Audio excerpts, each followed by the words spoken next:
اللہ رب العالمین نے سیدنا ابراہیم علیہ السلام کو اپنا خلیل اللہ بنایا۔ سیدنا ابراہیم علیہ السلام پر بڑی آزمائشیں آئی۔ اللہ رب العالمین نے ابراہیم کی یاد کو حج بنا دیا۔ جی ہاں، حج ملت ابراہیمی کی یادگار ہے۔ اللہ نے اس کے ذریعے نہ صرف سیدنا ابراہیم علیہ السلام کا تذکرہ باقی رکھا بلکہ اسے باطن کی صفائی کا ذریعہ بنا دیا۔ محبوب کریم صلی اللہ علیہ وآلہ وسلم کا ارشاد مبارک ہے، جو مسلمان حج ادا کر کے آتا ہے گویا ایسے ہے جیسے وہ ابھی ہی پیدا ہوا ہو، اس کے سارے گناہ معاف ہو جاتے ہیں۔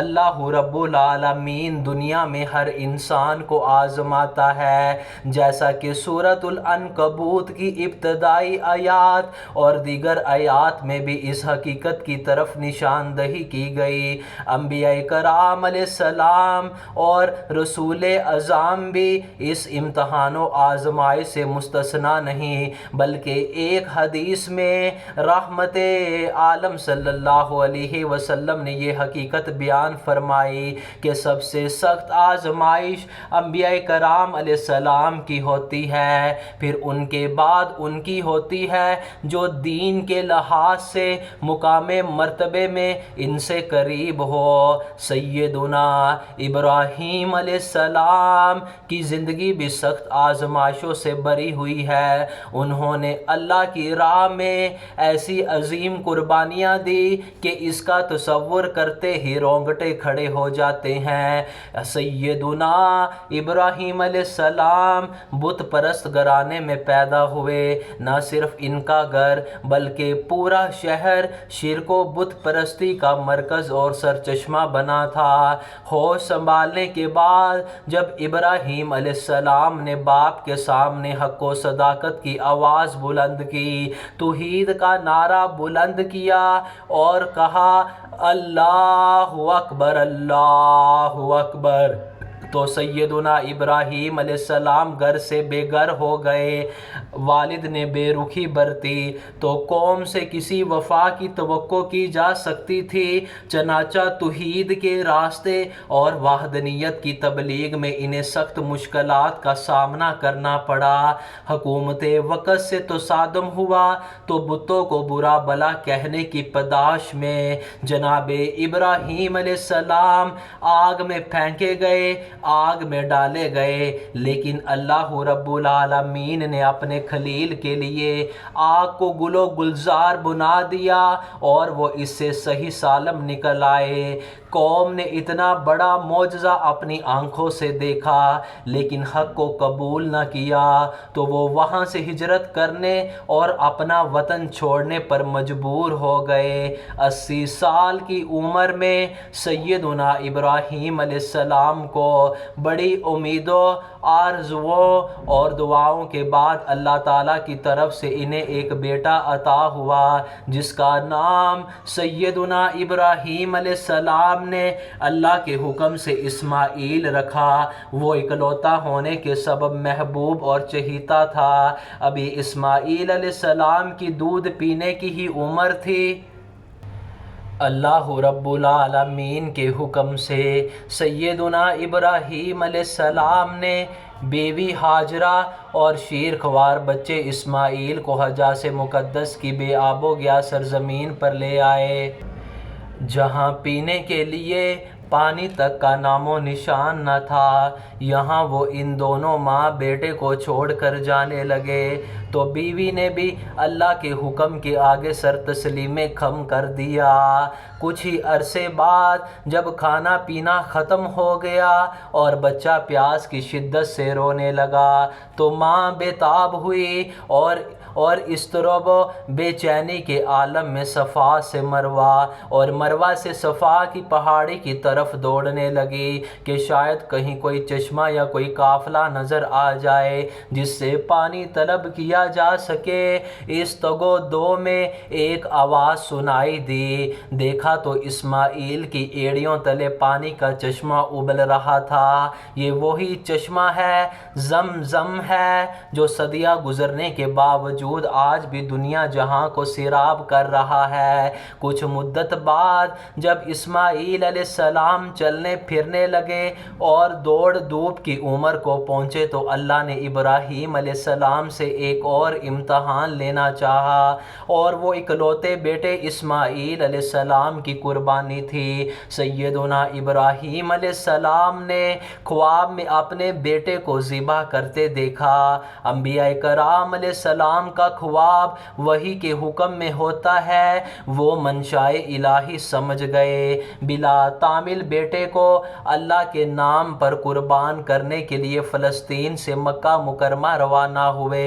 بیٹے کو ذبح کرنا تو کیا، اس کا تصور کرنا بھی آسان نہیں، لیکن چشم فلک نے دیکھا کہ سیدنا ابراہیم علیہ السلام نے حکم الہی کی تعمیل میں کوئی کسر نہ چھوڑی۔ بیٹا بھی رضا و رغبت کے لیے تیار ہو گیا، باپ کو صبر و استقامت کا پیغام سنایا، آنکھوں پر پٹی باندھ کر بیٹے کی گردن پر چھری چلا دی، لیکن اللہ رب العالمین نے اسماعیل کو ذبح ہونے سے بچا لیا۔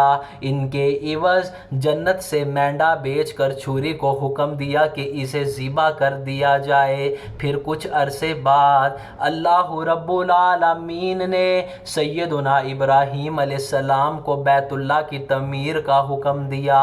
سیدنا ابراہیم، سیدنا اسماعیل ذوق و شوق سے کعبہ کی دیواریں اٹھاتے اور ساتھ ہی خلوص و عقیدت سے دعا کرتے جاتے کہ اے اللہ رب العالمین، ہماری یہ خدمت قبول فرما، ہمیں اپنی عبادت کے طریقے سکھا۔ جب کعبے کی تعمیر مکمل ہوئی تو اللہ نے ابراہیم علیہ السلام کو حکم دیا کہ لوگوں میں اس گھر کی زیارت حج کرنے کا اعلان کر دو۔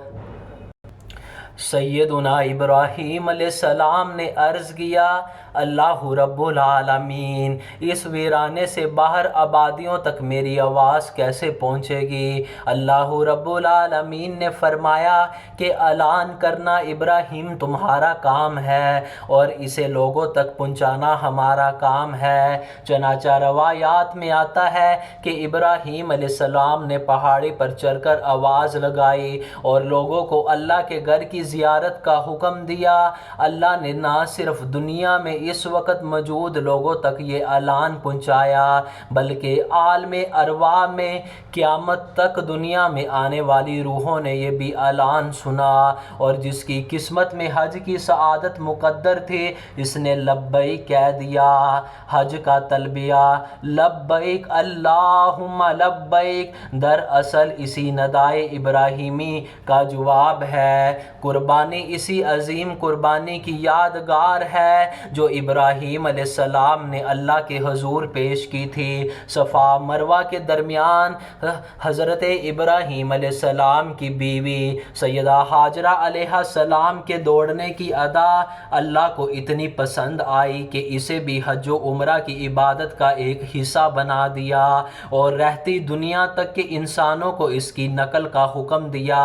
بعض روایات سے معلوم ہوتا ہے کہ رمی جمار بھی سنت ابراہیمی کی یادگار ہے، وہ اس طرح کہ جب آپ علیہ السلام بیٹے کو قربانی کرنے کے لیے انہیں ساتھ لے چلے تو راستے میں 3 مقامات پر شیطان نے آپ کو ورگلایا اور حکم الہی کی تعمیل سے باز رکھنے کی کوشش کی۔ ان جگہوں پر آپ علیہ السلام نے شیطان کو 7 کنکریاں ماری۔ الغرض حج ملت ابراہیمی کی یادگار ہے۔ اللہ نے اسے دین اسلام کا رکن قرار دے کر نہ صرف یہ کہ سیدنا ابراہیم علیہ السلام کے تذکرے اور ان واقعات کو باقی رکھا، بلکہ اسے باطن کی صفائی، قلوب کے تزکیہ اور قرب الہی کا ذریعہ بنا دیا۔ حج کے جہاں اور بہت سے فوائد اور مقاصد ہیں، وہیں ایک اہم مقصد یہ بھی ہے کہ حاجی سیدنا ابراہیم علیہ السلام کے اسوہ حسنہ کو سامنے رکھ کر اللہ کی اطاعت و فرما برداری اور اس کے آگے خود سپردگی، سخت سے سخت حالات اور امتحان و آزمائش میں بھی صبر و ہمت اور ثبات و استقامت کے عہد کی تجدید کرے، خلوص و لحیت کے ساتھ مناسک کو ادا کرتے ہوئے یہ عزم لے کر وطن لوٹے کہ اب باقی زندگی اللہ کی شریعت اور اس کے احکامات پر عمل کرتے ہوئے اس کی مرضی کے مطابق ہی گزرے گی، چاہے اس کے لیے نفس و شیطان سے مقابلہ نہ کرنا پڑے اور بڑی سی بڑی قربانی دینا نہ پڑے۔ اگر حاجی کے اندر یہ عزم صادق پیدا ہو جائے تو اس کا حج مقبول اور سفر کامیاب ہو گیا، کوئی وجہ نہیں کہ وہ گناہوں سے پاک صاف نہ ہو